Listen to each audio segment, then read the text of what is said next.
And this is why we work so hard. You know, harvest is going so well, the sun is shining, you feel like letting up a little bit.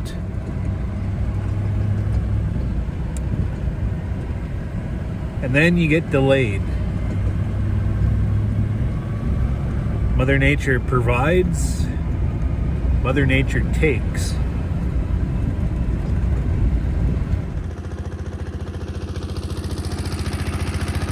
Making our way through the yards, feeding. It's a pale medicated syrup. You can see the colonies are taking a deep breath here. I mean, I can feel it on my lungs.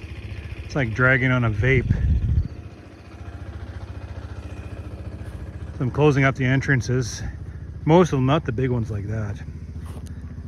Might as well let them breathe.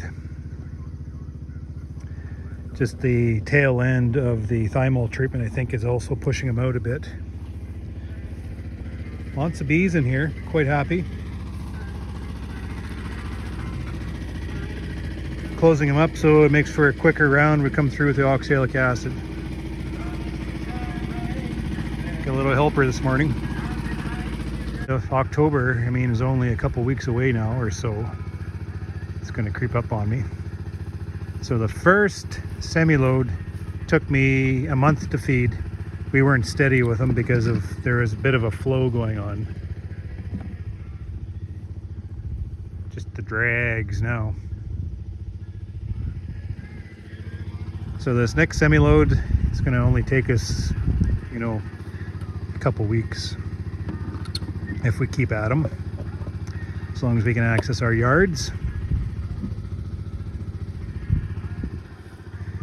Man, it's this business. You wait, go. And when you go, everything has to get done that day. So we're pushing.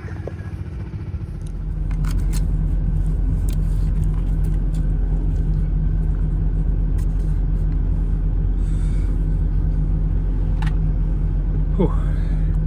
That's a lot better. I've been wearing my mask the entire time instead of taking it off at the end of the yard. So I wear my mask when I get out of the truck and pull the unit out of the carry case, so I'm not getting exposure to any dust. And I'm doing my final cleanup and I pack it away, mask on, and I take it off when I'm in the truck. I'm also back to my full face unit here. I bought another one. I have two other ones for my crew, and then I had that just around my nose and my mouth. I just bought that for 80 bucks. But I found when I was treating that morning, my eyes, and I said, whoop. So I threw that thing out and I spent another $300 on this. So now that's better. I'm not feeling my lungs, I'm not feeling my eyes. So I'm gonna have to step up the precautions a little bit here, especially with the hired guys. I don't want them getting hurt either. So I've been through 4 yards now, and it's 5 o'clock. I started at 2:30. Roughly, I'd say, well, I'm going 20 seconds per colony at 4 grams. So I'm hitting around like my yard's between 40 and 50. So I'm hitting around that half hour per yard. And I feel I'm getting pretty good coverage. And I feel I'm making pretty good time. I mean, how much quicker can you get than that? It is what it is. 1 unit going. Ed sent me a message and said, you gotta load the thing further upright, and then you don't get as much buildup, and then you don't have to use the air as much to get it down. So I've been trying to do that a little bit more, but you know, a little bit awkward is the way it is, but I'm doing the best, and it seems to be working quite well. Very little residue buildup. He also said that my airflow might be a little bit high, which is the reason why my burn time is taking longer. But, you know, My burn time is very intentional. I'm targeting that 20 seconds. I want that 4 grams over 20 seconds, trying to get, you know, the best sublimation as I can. And I want to push it into that colony, and I want to see it, you know, leak out of the cracks, leak underneath that phony, leak underneath the pails. I want the penetration of that product into that cluster. So that's intentional. He also told me he sent another set of tips. So when you're in the yard after you do 4, I'm not seeing any flame up yet, but let's say I do 5 and I start seeing a little bit of flame up because the tips are getting clogged. He said just switch it out and carry on, and then clean out when you're back for lunch or supper or whatever. So I mean, it's not that big of a deal to clean the tips. I can do it on the truck. So it is what it is. But that's handy. But proper maintenance, I mean, that's key for any device to run efficiently.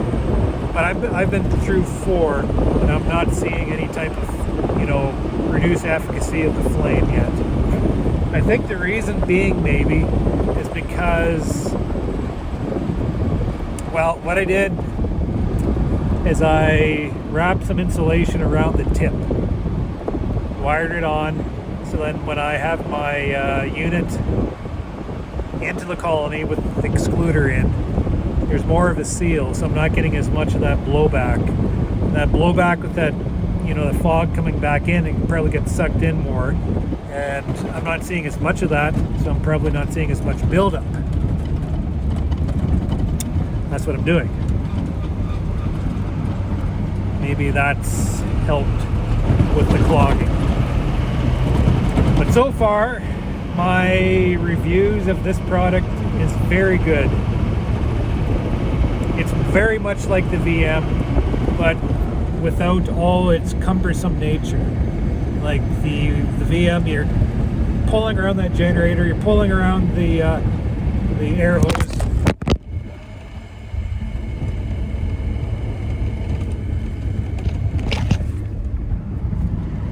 You're pulling around a cord, and the thing just spit and sputtered and clogged, and it's too hot, too cold. I found it got extremely good coverage. I like that about it. I had very efficient mic drop when I was able to tune that unit in. I mean, a lot.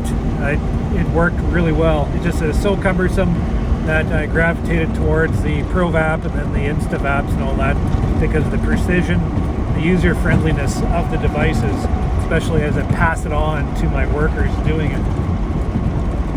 This device I'm going to be using myself. I'm not going to pass it on to my crew. I just don't have the time to train them, for one thing, or I don't want to train them on it.